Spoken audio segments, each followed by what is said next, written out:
Hey guys, सो आज हम लोग प्रॉब्लम सॉल्व करने जा रहे हैं स्मॉल फैक्टोरियल। सो जैसे कि प्रॉब्लम स्टेटमेंट में गिवन है कि एक नंबर दिया होगा और उसका हम लोग को फैक्टोरियल फाइंड करना है।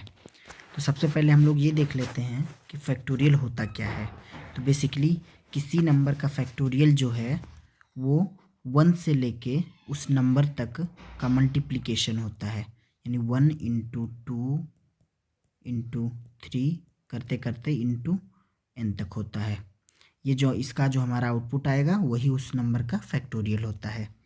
जैसे कि यहाँ पे 5 को देखें तो 5 का जो फैक्टोरियल होगा वो 1 से लेके 5 तक के मल्टीप्लिकेशन का आउटपुट होगा। जैसे कि 1 इंटू 2 इंटू 3 इंटू 4 इंटू 5। यहाँ पे हम कैलकुलेट करेंगे तो 1 इंटू 2 2, 2 इंटू 3 6, 6 इंटू 4 24, 24 इंटू 5 120। ये हमारा आउटपुट में यहाँ पे आ जाएगा, जैसे कि यहाँ पे आउटपुट में हम लोग देख सकते हैं। सो हम लोग अप्रोच डिस्कस कर लेते हैं कि कैसे हम लोग इसको सॉल्व करने वाले हैं। सो हम लोग क्या करेंगे कि एक वेरिएबल बनाएंगे जिसको 1 से असाइन कर देंगे। एक फैक्ट नाम का वेरिएबल मानेंगे जिसको 1 से असाइन कर देंगे।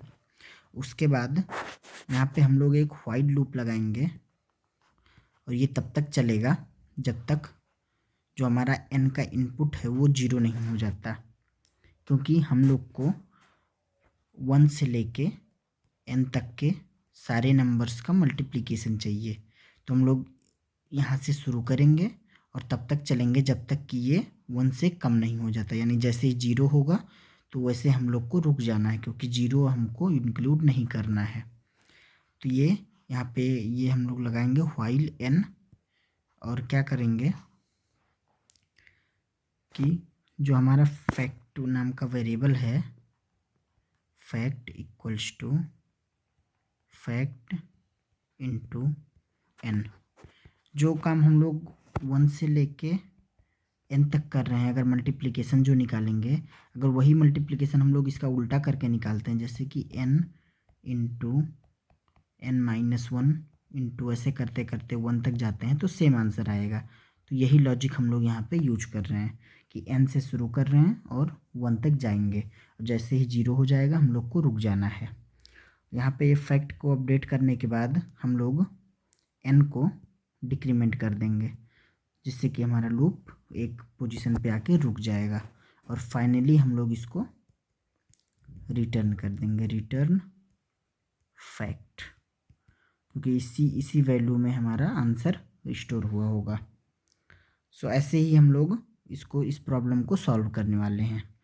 सो इसका हम लोग कोडिंग देख लेते हैं।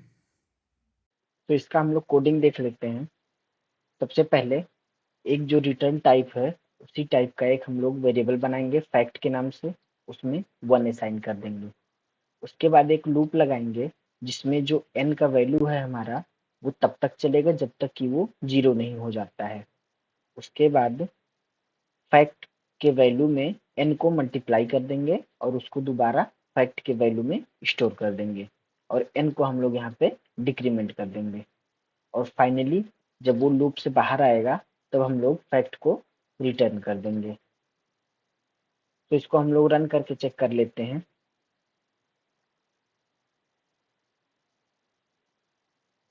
यहाँ पे फर्स्ट टेस्ट केस पास हो गया है, एक सेकेंड टेस्ट केस इनपुट करके देख लेते हैं।